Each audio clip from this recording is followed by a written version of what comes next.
All right, everybody, welcome back to the podcast. Oh, I forgot the music for Freaky Friday. I know. Did you Darn go it. back and do it now or not? It's too late Pull the now. guitar, man. Pull the guitar. Dang it. Yeah, it's right over there. You know what? Maybe I will. Maybe I will strum a few chords here That's right. as we chill out on Freaky Friday, where we take any and all of the questions that you send our way. All is fair game: fitness, philosophy, faith, family life, exotic cats, dead pet iguanas, whatever you guys want to talk about. Exactly, man. With all due Nothing. respect to Bob. There are no holds barred. No. May he rest in hell. Yeah, man, he was a nasty. He was a nasty dude. He got exactly what he had coming. Mm-hmm. Yeah. So, man, busy week, a lot going on. But how are you, man? We'll get warmed up here a little bit. Mm-hmm. Had a really good jiu-jitsu last night. Really got after it with the fellows at the gym. Certain young MMA fighter and I rolled for like 30 minutes, and it was a really epic roll. It was cool. Yeah. What are you working on right now in your jiu-jitsu game? Well, okay. So I have been working a lot of De La Hiva. Oh yeah.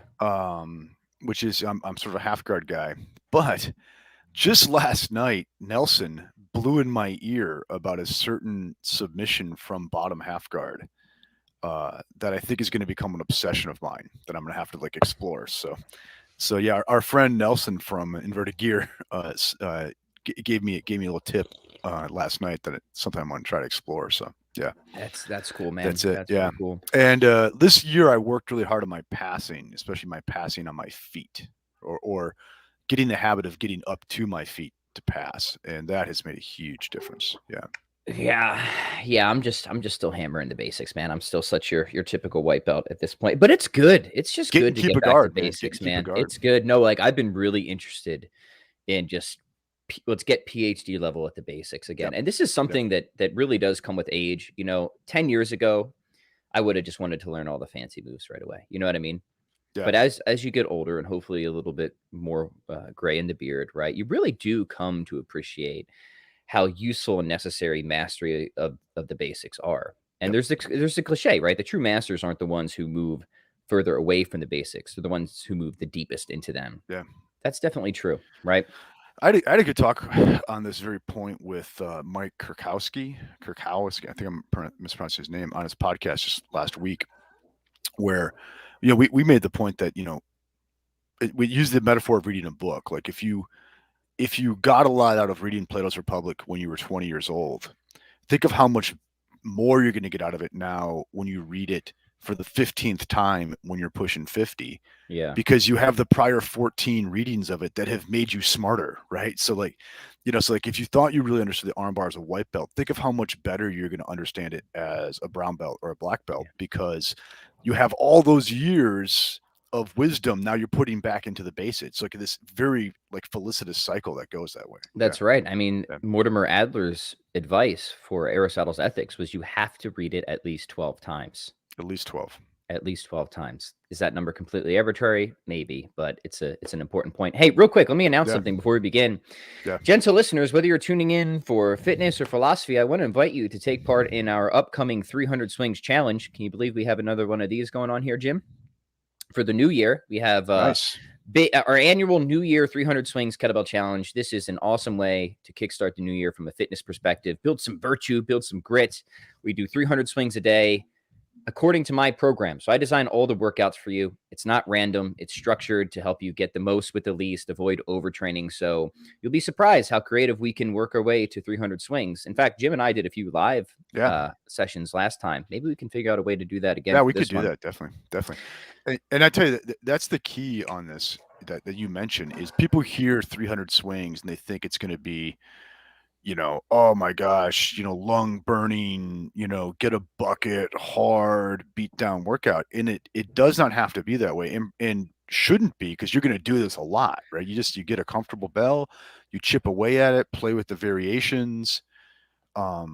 Because it's about chipping away that volume and just getting that volume in. Yeah, that's really right. Love those workouts. And whenever you take a high frequency, you have to manipulate the other variables, or you will burn out. So if you're going to do this, do it with us. Do it properly. Let me do the workouts for you. It's a great deal. It supports the podcast. helps keep the light on here. Head over to chroniclesofstrength.com/New Year's 300 swings. Sorry, chroniclesofstrength.com/New Year's 300 swings. Take advantage of the deal. Awesome 30-day challenge. You're going to love it. And you might need a kettlebell or two. So let's give a shout out to our other sponsor, Inverted Gear, real quick. If you want just a kettlebell or 10 kettlebells, head over to invertedgear.com/discount/PatFlynn15. 15% off anything in inventory. Treat yourself, gentle listeners. And also do note, because I actually this week was kettlebell shopping, and not everybody is shipping kettlebells right now. But our boy Nelson from Inverted Gear is shipping kettlebells, and I myself picked up a pair of kettlebells from Inverted Gear just this week. Yeah, they really are great kettlebells. I can't recommend them enough. You guys have met Nelson on the podcast. He's an awesome guy. So please support him. Please support the show and snag a 15% discount. Invertedgear.com/discount. With my purchase, I got a free Inverted Gear fanny pack. What? I didn't get one of those, man. Right? Nelson, right? I know. Nelson, give me the fanny pack, man. Yeah. His gis are sweet, though. I really like the gis, too. So, all right, it's time for Q&A, guys. Send in your questions, whatever you want. I see we already got some good stuff. I have to admit, Pat Flynn's brain is a little foggy today. It's been a long week, so we're going to let Jim do most of the heavy lifting. Sure, we'll do it. All right. Here's just take them in order however you want. Yeah. Anthony just says, I'll probably miss this one, but I'd like to wish you all a happy new year. Train a lot, read a lot, and think a lot. Amen, brother. Happy New Year. Man. Happy New Year to everyone. I'm really looking forward to 2022. We're going to good and big things are coming, especially for both the fitness side and the philosophy for the people. I want to say you guys have really helped us grow quickly for a relatively young channel. Our subscribership is really ticking up. So super appreciate it. Here's a question from Gloff. He wants to know, what are your thoughts on the Socratic method? How can one improve their implementation of it, Jim? So maybe give us a little background here and help us out. How do we become a modern day Socrates? Right. Yeah. Yeah, I get. I wonder, are you talking about, and please follow up with another question, is like specifically how to use it in the classroom, right? And I take it that's what you mean. And for me, when I'm in an actual in-person classroom, in a semester-long course, I very, very rarely will just straight lecture monologue kind of thing. When I'm doing an appearance kind of thing, where I'm going to give a lecture at another university, then I do a straight monologue. Or the courses that we're about to release, the first one is going to be straight monologue. Okay, but when you have a long semester, I find it's unsustainable to do that for 15 weeks, right? And moreover, you need to get the people involved. Okay, so I do proceed Socratically. But I also find, though, you're going to have to, at least, in the classrooms I'm in, you have to have a carrot and stick. You've got to have some way of motivating, right, the actual Socratic participation. Otherwise, it's going to become this dialogue between you and the one or two kids in the room that actually care about what you're doing, right? So I have gone to oral quizzing, like the start of every class, oral quizzing over the text that we read for that day. And that has gone very, very well. So it's sort of a highly motivated dialogue, which then usually blossoms into beyond the quiz, right? Where we then can proceed Socratically that way. So that's, if you're talking about actual pedagogy, that's how I've come to make it work, right? Yeah, excellent. Sorry, I was preempting getting a link for another question, so I don't really have much to add to that. But that's a good question, and I hope that you find Jim's response to be worth your money. Haley's got two questions. First, her question is on the morality of lying. For example, what do you do with these like tough cases, lying to save another person's life? The movie Silence, which I have not seen. And let me say this, Haley. I mean, this is a deep topic, but I want to say two primary points. One is I'm very sympathetic with Anscombe, who says, like, when we do ethics, like, we should not just do trolley problem type of stuff, right? This is the wrong way to do ethics, focusing on these extreme cases, right? Not whether something's right or wrong, but let's think about what's obligatory, what's permissible. Let's get the basics down first before we start considering these sort of extreme cases. Also, so Haley, if you're interested going into deep in sort of the natural law tradition here, because that sounds like where you're coming from, I did probably a 2.5-hour episode with Dr. Brian Besong, where we reviewed a debate and commented upon it. And the debate was Father Gregory Pine with Dr. Janet Smith. And they took opposing positions on this. And Brian and I both take the harder line Thomistic position. And so we're kind of focusing on Dr. Smith's objections, these hard cases, and how to think through them and resolve them. So I'm going to just kind of punt to that conversation because it's a deep one. And I just want to emphasize Anscombe's point again, is like, when you're doing ethics, this is not really how it should be done. They're interesting things to think about, but I'm very sympathetic with sort of Anscombe's general posture to this. Yeah, Jim, I always find the whole like lying to the Nazis example kind of silly, because it's sort of, well, does the Nazi expect you to tell the truth when he knocks on your door and asks you where the Jews are? I mean, it's sort of, it's so artificial, but yeah, this is a vexed issue for me. I don't know that I have a settled view on it. I would also recommend the work of a guy named John Bauer, a very, very good friend of mine who teaches at Regent University in Virginia. And John's a retired Army officer, and had flown helicopters for the Night Stalkers, like was on the spec ops side, and he has a view like never ever lie even to the enemy, right, because it's just not effective. Yeah, and so I would encourage people to seek out John Bauer's work on this too, right? Not that I necessarily agree with him. I don't have a settled view on it, but just it's sophisticated work on this topic. Yeah, no, I take the position that it is always by metaphysical necessity wrong to lie. Yeah. Now, I will say that I think in order to make that, first off, no moral theories have no bullets to bite. That's the first thing I want to say, right? No moral theories have no bullets to bite, but natural law, I think, has the easiest bullets to bite, and it makes the best sense of our moral intuitions. It's the best system that connects metaphysically with other commitments. Yeah. And if you have, and I think this is key, a proper providential and eschatological perspective, then a lot of these concerns sort of drop away. But I think that perspective needs to be there, like realizing like, look, at the end of the day, you're not in control of stuff anyways, right? And I think that often gets overlooked, and people kind of assume in the grand scheme that they often have more control than they actually do, right? Yeah. Because I take, God's sort of the ultimate limiter, right? And Anscombe kind of held that position herself a little bit, even though she didn't like how some of these how ethics was done with these sort of hard case type of situation, And Haley mentions the film Silence, the Scorsese film. Excellent, incredible film. You like it? Because I heard mixed reviews, so I didn't watch it. I absolutely love it. I was absolutely fascinated by the novel too, though I do think it has been like grossly misunderstood, right? Especially by a lot of the Catholic reviewers of it, right? And I don't think the film is really about apostasy. I don't think it's about lying, and even more so the novel. It's about overcoming idolatry, right? It's about overcoming even an idolatrous version of Christianity, right? And it's seeing Christianity as anti-idolatry. Okay. Yes. And I think when you read the novel through that light, you get incredibly fruitful results. I think people get too caught up in encountering those two works of art, Scorsese's film and the novel, with was it right to apostatize or was it right to lie, what have you. I think those are all very superficial issues compared to what's really going on in that work of art. I will take that perspective into the film, which is a question of like can you overcome idolatry to the point that you would even not make an empty idol of Christ himself, right? And I think what Endo and Scorsese are pushing in the film is, in a sense, Jesus Christ himself was a Jewish apostate, or at least on some readings of it, right? And like he himself refused to make an idol of the religion that he was reared in, right? Do you think so? I like Scorsese's films. Do you think he's that deep, or do you think that's just kind of what comes from the book itself? I think he got that deep. He did. I don't think all his films that deep. Yeah. And I actually think in some ways Scorsese blinks in a way that you don't have in the novel, right? Interesting. The ending of the film is different than the ending of the novel. Okay. Right? Interesting.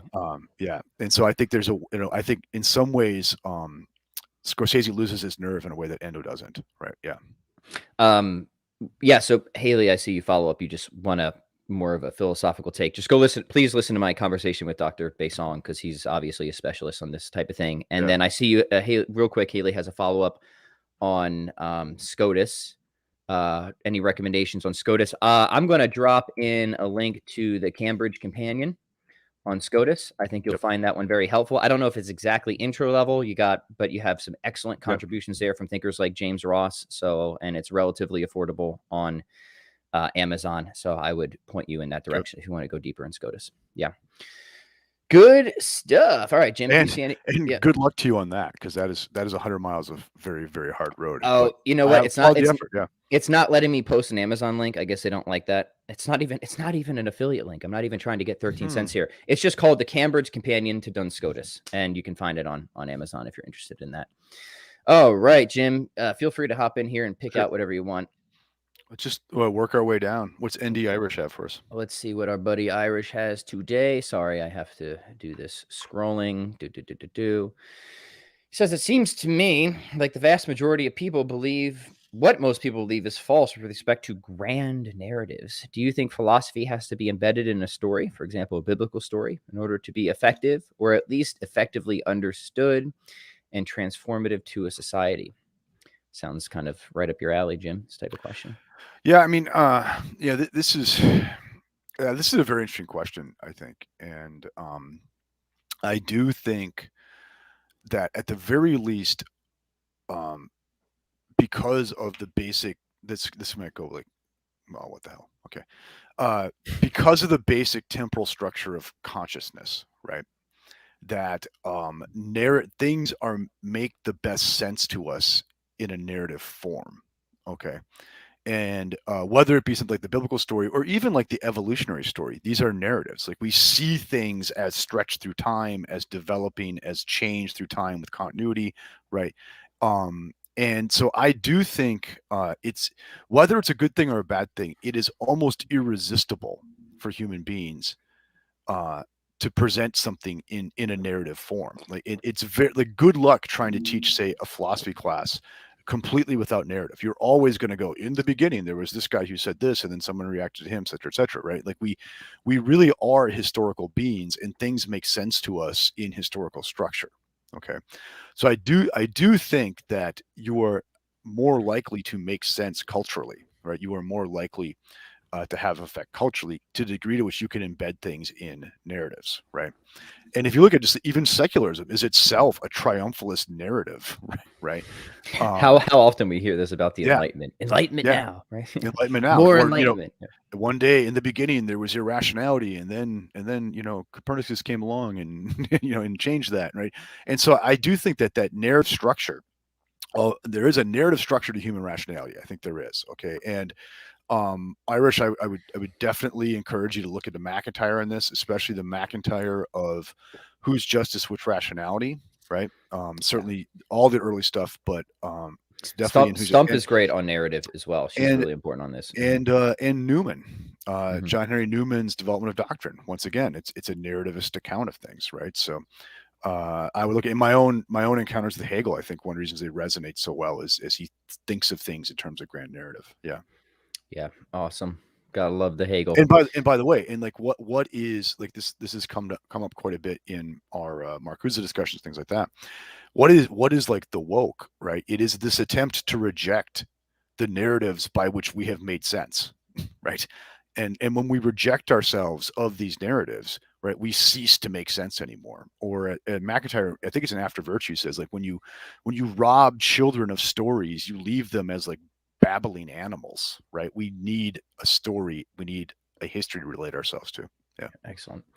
JW's question is, do you have any favorite philosophy presenting or embodying movies? Oh boy, does Jim ever. Get ready. Yeah, right. Ones that artfully present a philosophy of life or the world that you agree with or maybe don't agree with. So, who's your favorite director and why is it?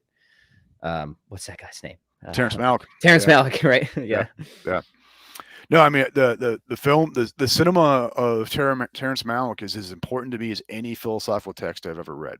Right, extremely formative in my thinking and my development for the last. I mean, I saw my first Terrence Malick film when I was in high school. Right, my first Terrence Malick film was when I was in high school, and that has been a part of my intellectual, spiritual development ever since. So the films of Terrence Malick. Which film was that, by the way? It was Badlands. Right. Okay.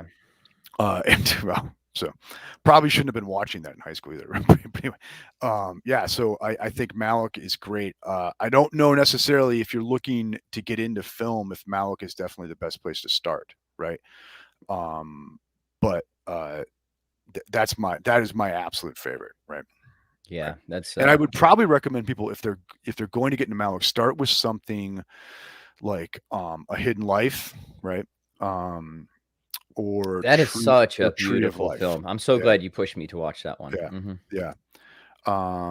And because in Malick you have this, like, there's, I mean, so one, I have to be careful in my interpretation of Malick, because if the guy wanted to be a professor of philosophy, he could have been one. He was on his way. He stormed out of the PhD program at MIT in kind of a huff, right? Okay, so he could have been like one of the important people in philosophical scholarship of his generation had he wanted to, but he decided not to do that, right? So you have to be careful to like overinterpret what he's doing in philosophical categories. But you can definitely find classical elements, Augustinian elements in Malick's filmmaking. You definitely find heavy Heideggerian elements in Malick's filmmaking. You can find all sorts of things influenced by Carl Jung and Malick's filmmaking. So I mean, in a lot of ways, there's kind of a liberal education to be had in understanding these films. Yeah. Yeah, that's excellent. Anybody else aside from Malick that that inspires you, Jim? Yeah. Well, there's a documentary. What did you think about 10 Things I Hate About You? How does that rank? Yeah, no, I missed that one. Right. So yeah, there's a documentary filmmaker, Errol Morris, that I enjoy quite a bit, and he challenges me in a way, like, and I would recommend a documentary he made on called Fast, Cheap, and Out of Control. Right. I use that in my philosophical psychology class. Right. Yeah, so I would check that out. I like Errol Morris quite a bit as a documentary filmmaker. Yeah. Interesting. Yeah. Any comedies that you think just nail it? What about sorry, my brain is not working today. Who made Oh Brother Where Art Thou? Who are those guys? Yeah, the Coen brothers, man. Coen brothers, right? Yeah. I'm a huge. I have this whole like Heideggerian read on the Big Lebowski, right? Right. Yeah. I recommend a film by the Coen brothers, the one you don't hear about much, called A Serious Man. Not for the whole family. Where it's basically their take on Job set in like 1968, right? So so I very much appreciate the Coen brothers, right? Yeah, I mean, Oh Brother is really just Odyssey. It's the Odyssey. Yeah, it's the Odyssey. right. Yeah, mm-hmm. Yeah. And yeah, I love that film, man. I love that film. Good stuff. Okay, we'll get off movies here for a second. Lots of good questions coming in, guys. Keep them. Yeah, great. Keep them rolling, and we'll keep jamming as long as we can. All right. If something sticks out to you, Jim, just grab it. Sure. I keep losing track here. Let's see.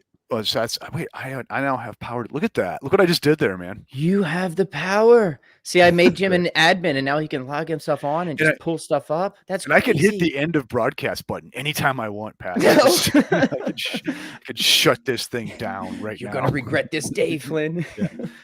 So I bought the complete works of Aristotle, and I have no idea where to start. Could you all please give me some advice? Yeah, that's interesting. That's an interesting question. I would probably start you at the Nicomachean Ethics. I would say ethics, yeah. For sure. Mm-hmm. I would start you with Nicomachean Ethics, and another place that's interesting. And Pat knows I've recently been having like a spine-tingling encounter with Aristotle's Politics. Right. There's very special seemings. They're very special seemings. There's much in book 1 of the Politics that is this sort of pulling together and summarizing of the whole big picture. For Aristotle, I think a good place to start too is book Lambda of the Metaphysics, which is his natural theology section. But you also in that book of the Metaphysics, you get a very, very neat summary of him on matter and form and contrasting himself to Plato in a pretty understandable and self-contained piece, and then followed by his natural theology. So those are probably the places I would start you. I would go Nicomachean Ethics, just plow through it, book 1 of the Politics, and Lambda the Metaphysics, right? And then once you've got your chops down, then categories, physics, do the whole 9. Yeah. Let's take a turn here and do a fitness one real quick. Brendan has a question about It's the old sciatic nerve. What do you recommend for a guy who has sciatic nerve damage from football when it comes to kettlebells? How do you make sure not to trip that wire? How do you strengthen to prevent injury? So, Brendan, this is a very person-specific question, right? I mean, some people with these types of issues, they can do some kettlebell movements, no problem.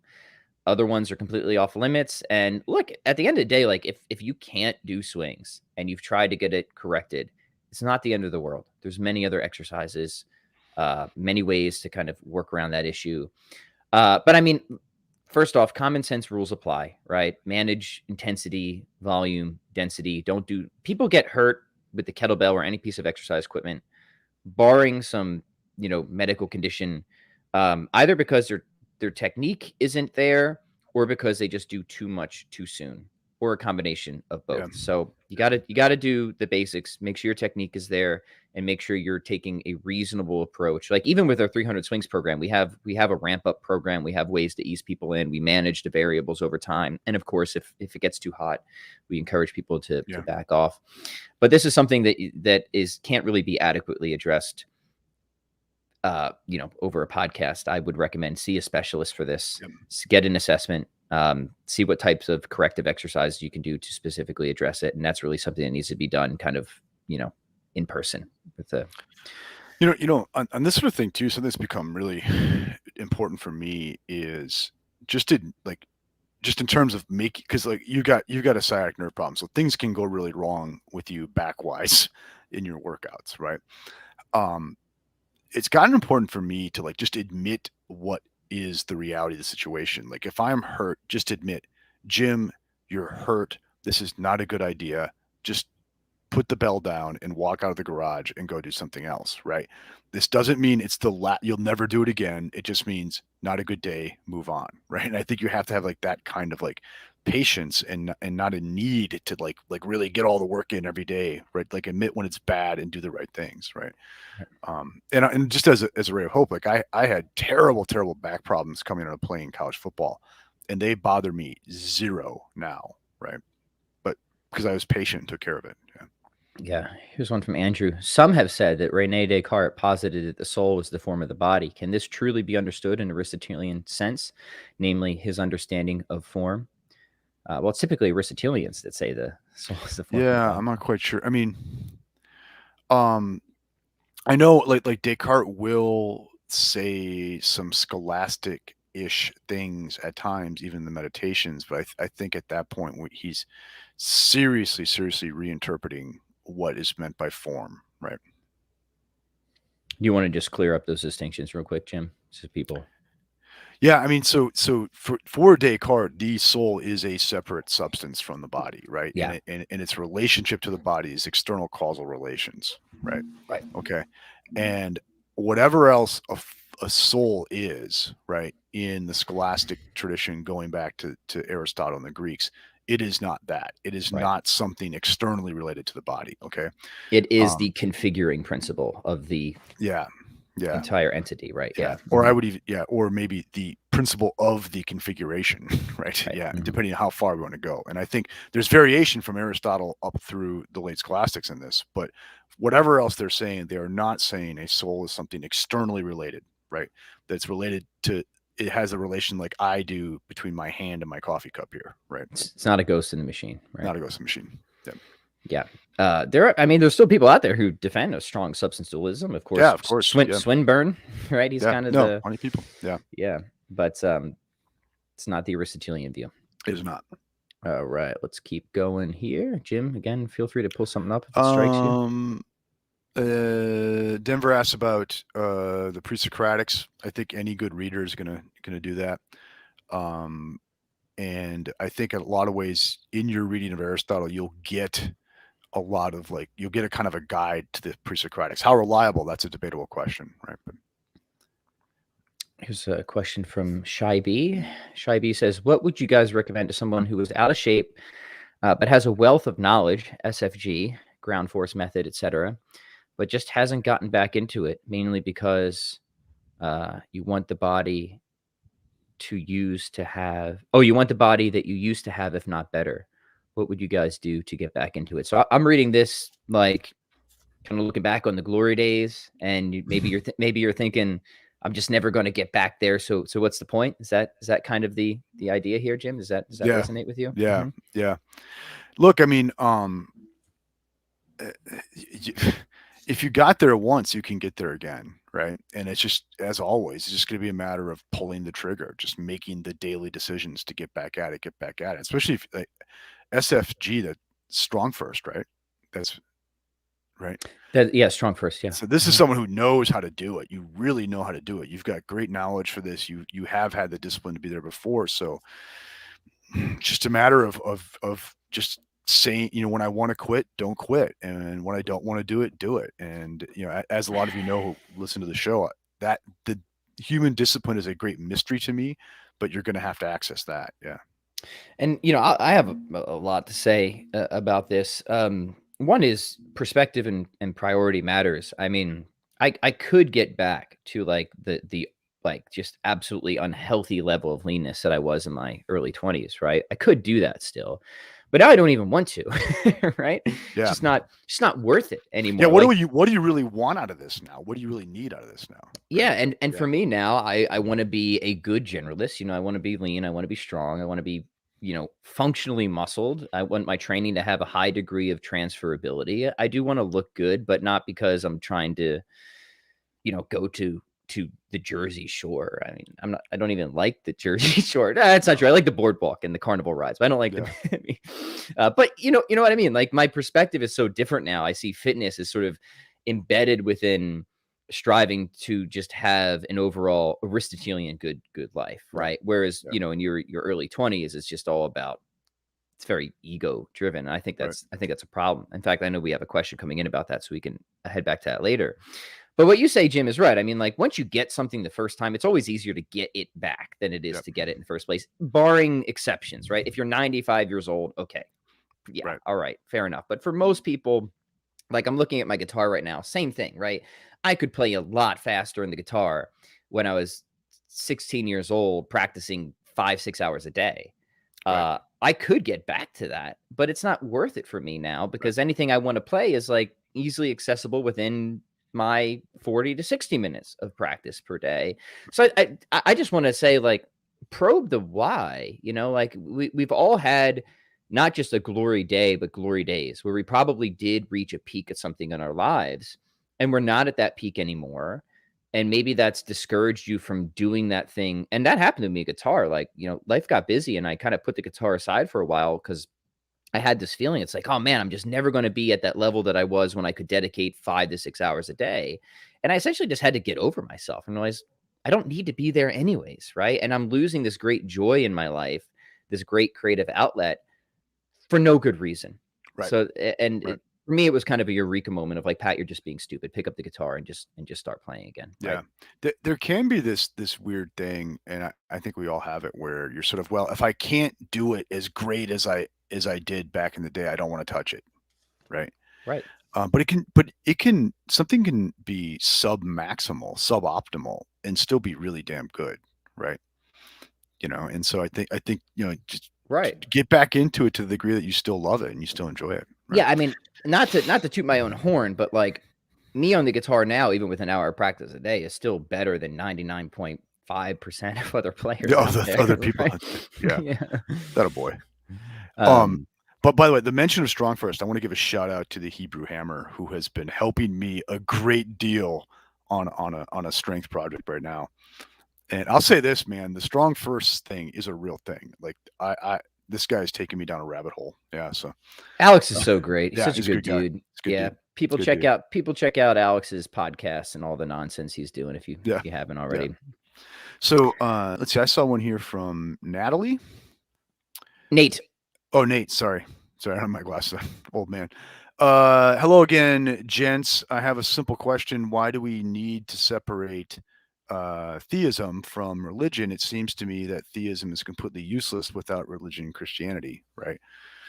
Well, I mean, but something could still be true, and I mean, it depends on what you. I mean, something could be true and useless, right? And in fact, they think of Aristotle.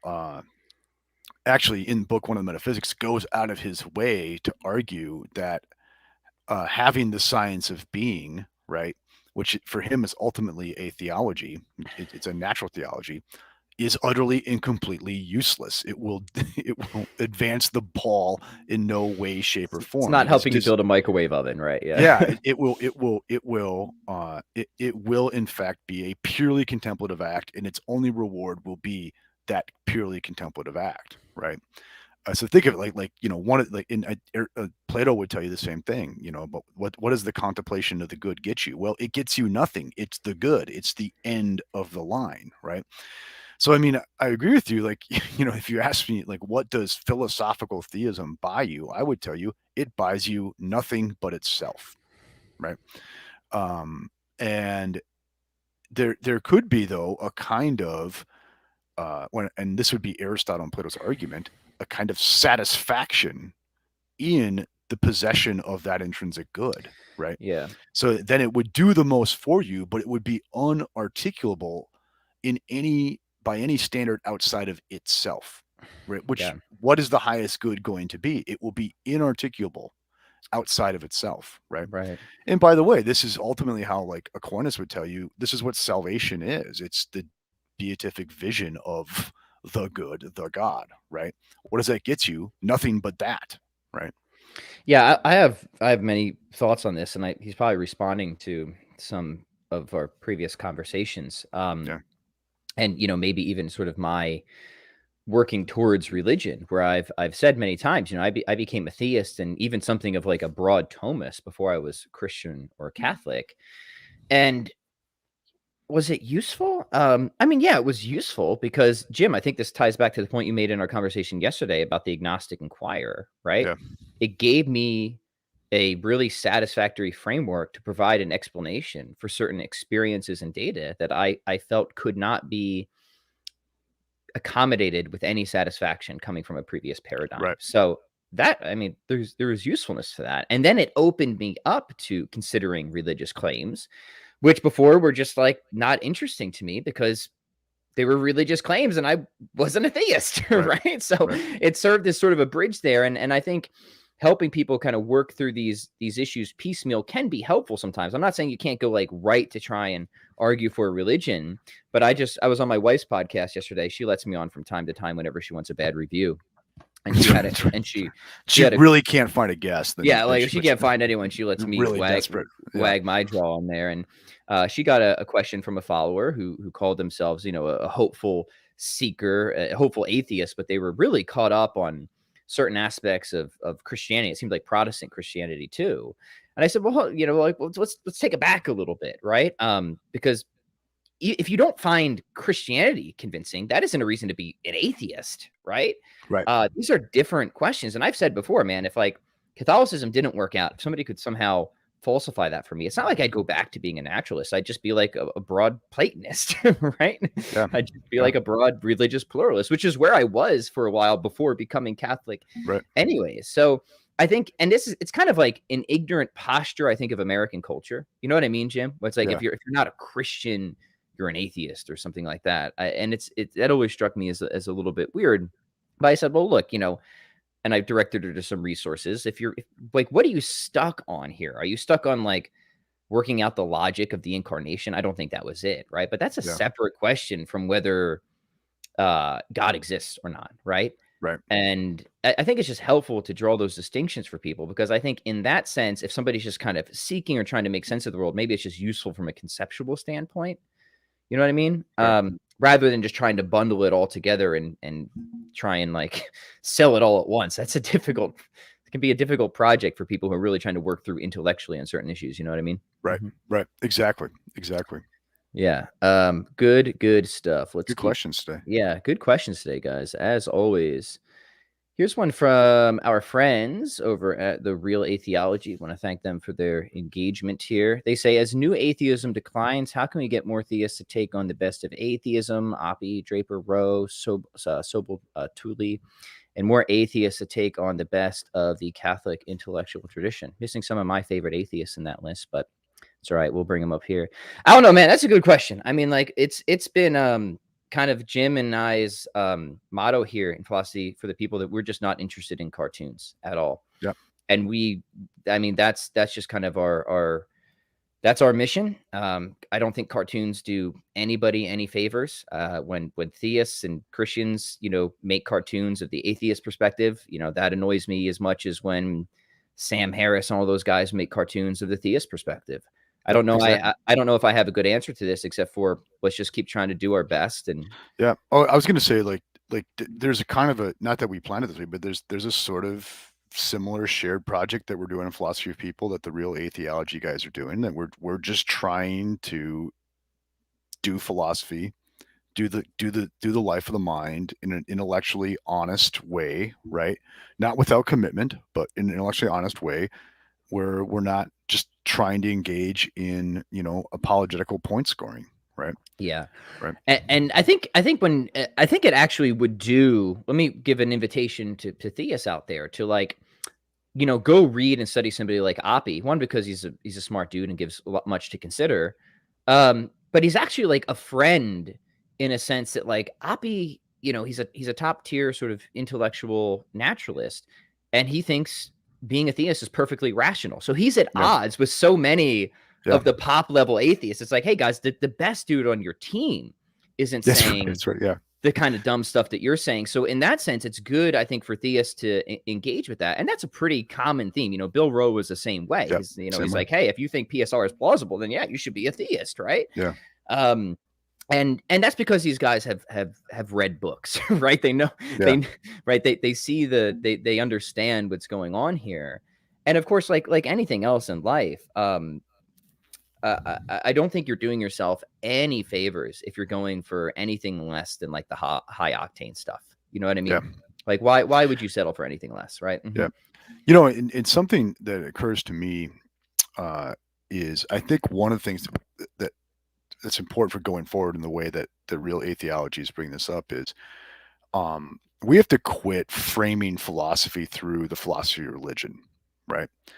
And even just even within that, the figures that we could mention on both sides of the atheism theism debate, because immediately we're talking about debate and sides as soon as we do that, right?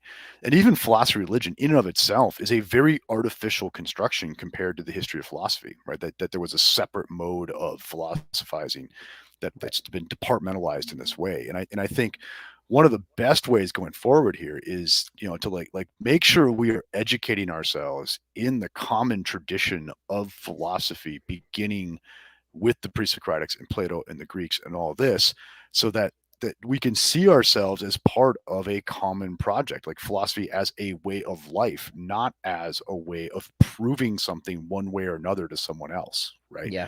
Socrates proposes first and foremost a way of life. He does not propose a doctrine, right? Mm-hmm. And I think that gets missed in contemporary, especially analytic circles in these kinds of debates, right? And I think the degree to which that we see ourselves as engaging a common way of life that is rooted in these texts and these traditions, I think the debate becomes more mature, more adult, right? Less cartoonish. Yeah, I'm into that, man. Yeah. And that's one, this is a gripe of both of ours. There just tends to be so much ignorance of the tradition, right? Of perennial philosophy and modern analytic stuff. Or caricatures of it. On both sides. Both sides. Right. Yeah. Mm-hmm. Yeah. Yeah. Awesome. Good stuff. All right. Let's keep going here. Find some good stuff. Oh, here's the other one to tie into the fitness question. Ed says, how do you fight the temptation to vanity and self-centeredness in working out? I've been a competitive athlete for several years, and the battle for humility is real. Yeah. How do you get over that ego comparativeness? Right? Is that the question here, Jim? Yeah. Mm-hmm. Take up a martial art where you're going to get your ass kicked every day. Getting your ass kicked is a real great tool for humility. No, I'm serious. I'm serious. I'm sure there's other ways to do it, but jiu-jitsu really, really moved this needle for me. Just go in there and get your ass kicked by a girl half your size, right? And that will help with that quite a bit. Yeah, dude, that is such a.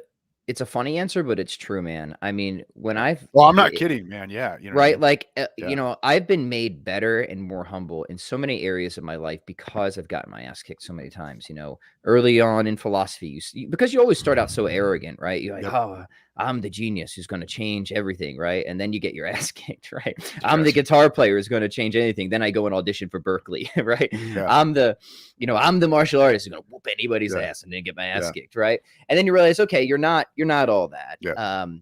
Now you start to get a better perspective. You get appropriately humbled. Then you start really realizing I need to and can do better. So you become more humble, but better because of the ass whooping, right? And especially when you're in like a gym environment where there's no weight class, there's no master's division, there's no belt, there's just this other person there, no excuses, and their jiu-jitsu is better than yours and you lost.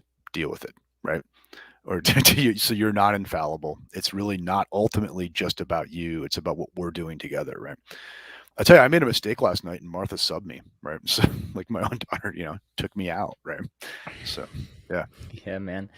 Oh, go ahead. Sorry. No, you go. You got a question you want to pull up? Yeah, I just a quick question. And I don't mean to pick on Andrew here, but Andrew says, moreover, since it seems to be that the case that most people are Platonists or Cartesians when it comes to this distinction between the soul and body. Full stop right there. Do not put Plato and Descartes in the same category in this, right?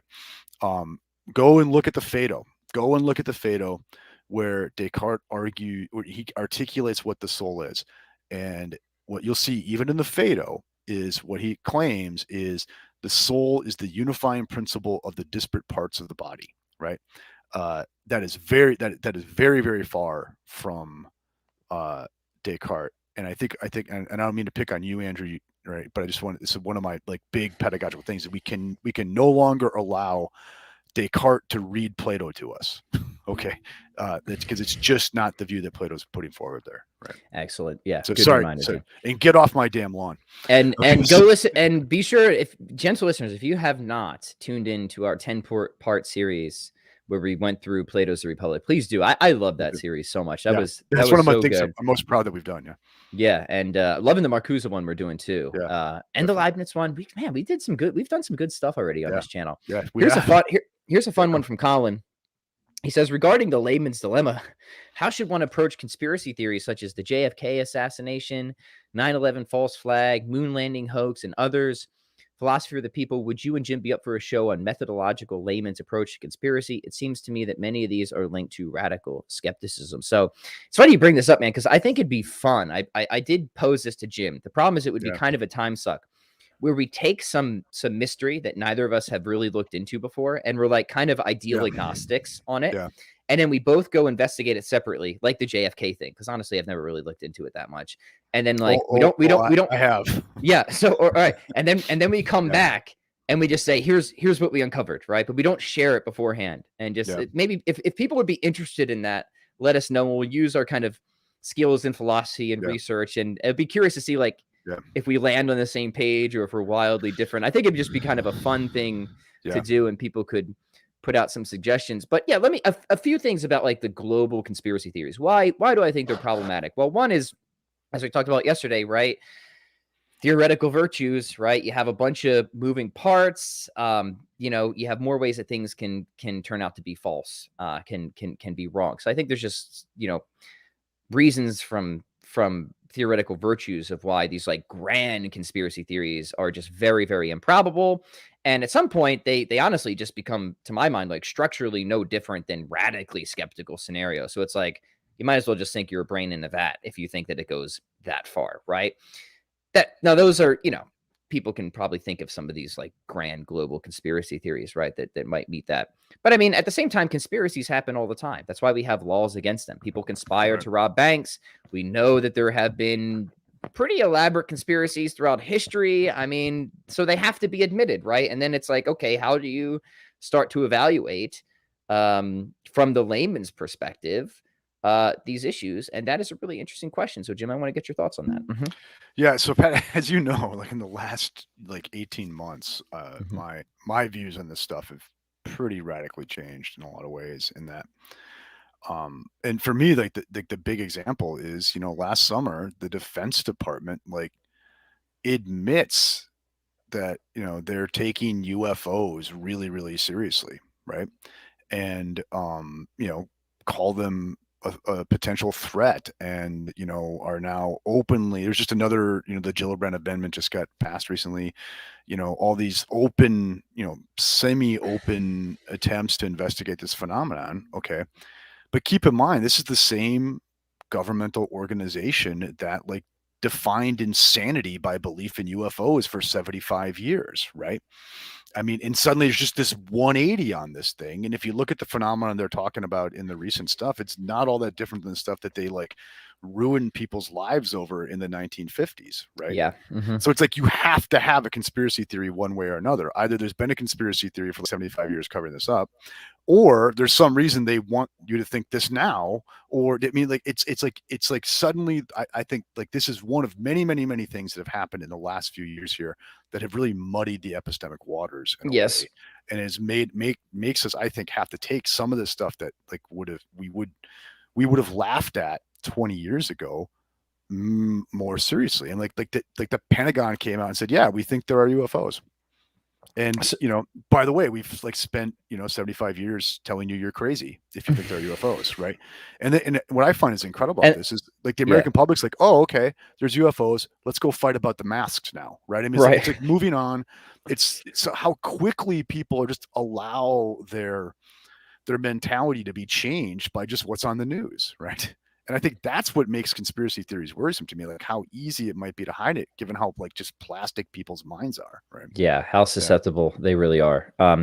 So Jim's obviously got opinions on this. Guys, if you want us to do like an episode or series on like some of these mysteries, let us know some topics. Maybe JFK would be a good one to start with, and we'll just Well, I'm actually gonna this next week I want to track down a history professor, colleague of mine, and try to see if I can get him to do a course with me on the history and epistemology of conspiracy theories.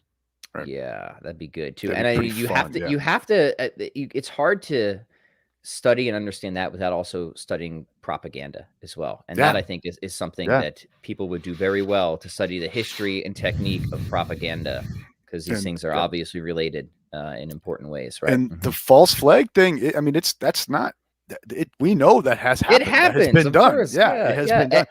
And my whole thing, I mentioned this in one of our recent episodes, is like Richard Dolan is, by the way, a conspiracy nut, but I don't know who's a nut and who isn't anymore. Makes the point that like the term conspiracy theory was popularized by the CIA as part of a psyop following the Kennedy assassination, right? I mean, like, oh my God, right? Right, yeah. Right. So at least there's a strong warranted skepticism towards a lot of these organizations, to be sure. I mean, we know they've done some really horrendous, nasty stuff that's been demonstrated. How much they've gotten away with, to be an interesting conversation. Take this one real quick from Marcher. He says, hey, Pat, Dr. Brian Kemple mentioned that you may do a video response to Jay Dyer sometime soon. What are your thoughts on Dyer and the Ortho Bro attack on natural theology? So not me. That was Dr. Kemple who says that he had written some stuff and he might want to come on and present it. I'm not really familiar with any of that crew, but Dr. Kemple would be welcome on any time to have those types of conversations. I have to say, Ortho Bro has got to be my new favorite coinage, right? That's awesome. And so much of internet culture, like, I don't know if I love it or hate it. You know what I mean? It's like, that's either very funny or the stupidest, most annoying thing I've ever heard, right? Yeah. Plato Bros here. We'll have to give us a name, guys, so we can start to. Yeah, exactly. Yeah, here's a good one from Jan. God bless, from Slovakia. What books do you guys recommend for getting into philosophy of mind? Some beginner books with an intermediate one to follow. Jim, this is your wheelhouse. You answer this while I run to the bathroom real quick. Yep. Okay, so in all humility, I will say I think the intro to start with is my book, Mind, Matter, and Nature. I would encourage you to use that. I'm not presupposing any prior training in philosophy in that book, but I will get you pretty thick into contemporary philosophy of mind, and then ultimately a Thomistic position, right? I think you would come out of that book pretty intermediate, right? You could start beginner, come out intermediate. I do like Philip Goff's book, Galileo's Error, as an introduction to contemporary philosophy of mind and a general introduction to panpsychism, right? I think that's very useful. I also really encourage you to look at a book because this would kind of outline a little better my own like kind of evolved orientation called the phenomenological mind. The authors are eluding me right now, but the phenomenological mind, I think, is a very, very good place to start to get into philosophy of mind and cognitive science from the direction of phenomenology. Yep. So those are my basic recommendations for beginning now. Excellent. Excellent. All right. Trying to get reorganized here. Jim, you have power. So again, let's see what I can find here. Let's see. What do y'all think? Who do y'all think is going to win the college football championship? I think I've seen Pat wear Michigan merch, but I'm rooting for the SEC teams. Yeah, I have to admit, I have just so fallen in touch with football. I don't even know that's who's the championship. That's neither do I. Let me be clear. So I have been blessed with a congenital inability to ever be interested in professional sports, right? It's just, or college level sports. It just does not interest me at all. I wear a lot of Michigan merch because I lived in Michigan for a while. I got a lot of friends there. So I just tend to pick it up, which is very funny because I walk into the gym with my Michigan stuff on and people just start talking to me about the games. I'm like, yeah, I'm going to go do my squats now. I got enough football playing football in college, basically. Right. And even after, I just found following football was such a time suck, right, that I've just lost touch with it, right. But one of my kids just took third in his fantasy football league, so he's pretty excited about that. Now, like martial arts, of course, watching, studying, all that super interests me. I like going to games, like, people will get Brewers tickets, and I love the atmosphere and watching it live and stuff like that. But I never ever sit down and watch college or pro sports ever.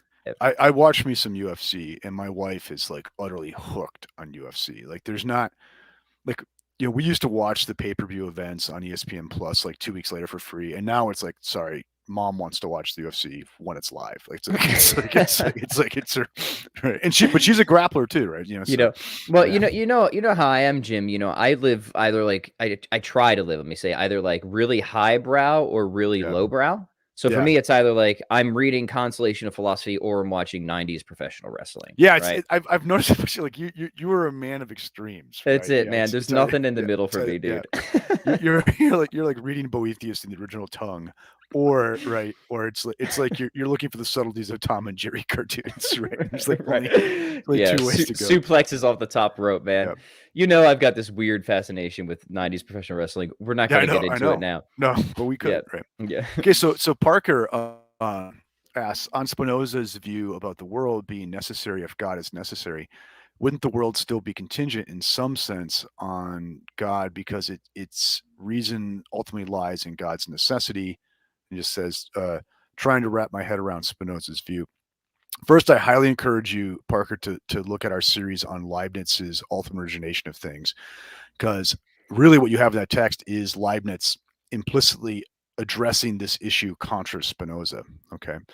And the problem is Spinoza's got a modal logic problem here, in that if you say, the world follows of necessity from the very nature of the necessary being, then the world turns out necessary. And Spinoza's pretty happy to bite that bullet in a lot of ways, right? And you can understand Leibniz as an attempt to keep much of that same rationalist package, but avoid turning the world into a contingency, right? Or into a necessity. Into a necessity, right. And this is why in Spinoza, you don't get anything like a first cause argument. You get an ontological argument, you get an argument like the de ente argument, but even then it's not as if God is like the explanation externally to any kind of creation, right? Whereas Leibniz is trying to save that. So yeah, excellent. We should do a series. I mean, Spinoza's Ethics would be unmanageable as a series, but he has the essay, a treatise on God, man, and the soul, a short treatise on God, man, and the soul, which covers much the same ground. That might be a good next in our rationalist series, right? That'd be great. Yeah, I would love that. Yeah. Here's a question from John. One more question, and thanks. Best debate books on theism versus atheism. Let me give you 5 quick ones that I've really enjoyed. One's relatively new. Do I have it? Have it here because we talked about it yesterday. Is There a God? It's a debate between Kenny Pierce and Graham Oppie. I think this is a really good one, kind of a newer one. I really like the one with Josh Rasmussen and Felipe Leon. Is God the best explanation of things? My favorites, which I also had. It's a very handy question because I have them right here still. My favorite is this one: Jack Smart and John Haldane. Theism versus atheism. And part of that is because I think I'm closest to Haldane, whereas like I'm not super close to how Kenny Pierce thinks. Me and Rasmussen are on the same page a lot of things, but I just think Haldane is just such a mind, such a good mind, and their interlocutors are really, really smart too. So there's three. I think I said five, but let me just give you those three to start. Jim, I don't know if there's any others that you would recommend. No, I haven't done a lot of those. I mean, I'm familiar with all of those, and I love them, but I haven't done a lot of the kind of atheism, theism debate books, right? So yeah, and they're all a little different, which I like, and that's because they're not pop level like apologetics. They're like guys who have hopefully, preferably, their own kind of worked out theories. So you get just a lot more rigorous clash, and content there. All right, here we go. We'll do a few more here before we wrap this one up. This is good. Haley says everyone flood comments for conspiracy theories until my family becomes rational. I'm serious. If you guys give us like a really good topic that would be manageable, where Jim and I could just sort of independently investigate, and we won't talk about our findings before, and then we'll just come on live and say, this is where we've wound up. I think that would be kind of a fun thing to do. But you have to give us some suggestions. Here's a fitness question. Yeah. Jared said, thoughts on combining kettlebell and calisthenic sessions with your martial arts? For example, 30 minutes of complex followed by 30 minutes of Thai pads. Jared, I think there's lots of good ways to combine your training. And when I was doing bare knuckle boxing under Brian Petty, he was a lifelong martial artist, and he's one of the first guys that was one of my original coaches in martial arts and kettlebells. I mean, it was all hybrid training, man. I mean, the first thing I did with kettlebells wasn't even swings. It was heavy rack holds. So we'd do heavy rack holds. We'd then go work the bag, and then we'd clinch.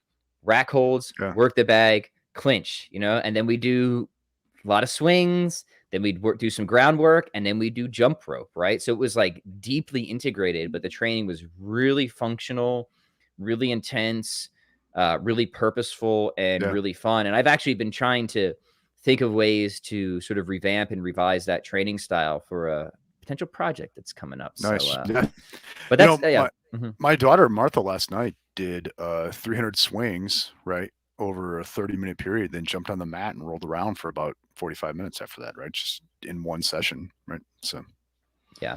Jim, why don't you take the last one? I got one here. This is from Matt. What philosophers do you see as non-trustworthy?